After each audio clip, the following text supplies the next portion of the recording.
আইসির কাছে অভিযোগ জানিয়েছি, আমি ফোনেও পাঠিয়েছি, হোয়াটসঅ্যাপেও পাঠিয়েছি এবং আমি আমার দলকেও জানিয়েছি। এরপরে দল সিদ্ধান্ত নিয়ে যেটা করার সেটা নিশ্চিতভাবে করবে। না, থ্রু মেল কোনো অভিযোগ করেননি এখনো?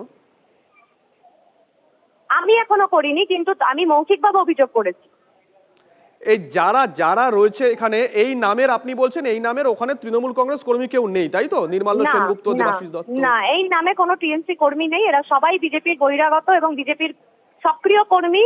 কিছু আছে এলাকার, কিছু বহিরাগত যারা বিজেপি করে, এবং যে নামগুলো আমি বললাম তার সমস্ত ভিডিও ফুটেজ আমার কাছে আছে।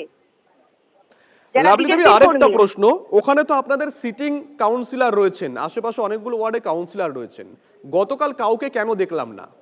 দেখুন, এই বিষয়টা আমার জানা নেই, কারণ আমি নিজেই কলকাতায় নেই। আমি কলকাতার বাইরে আছি বেশ কিছুদিন ধরে, 3-4 দিন ধরে আমি বাইরে আছি।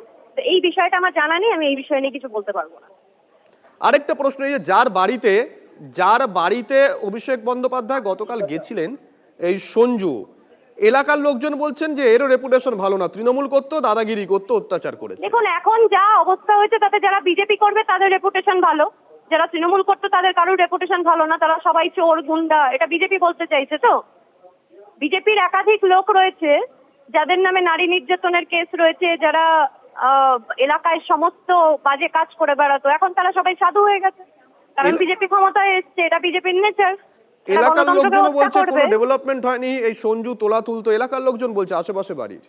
শুনুন, এলাকার লোকজন এখন দেখবে আগামী 5 বছরে কি কি উন্নয়ন হয়। এখন তো ডাবল ইঞ্জিন সরকার এসছে না, আমরা সবাই দেখবো কত এলাকায় উন্নয়ন হয়।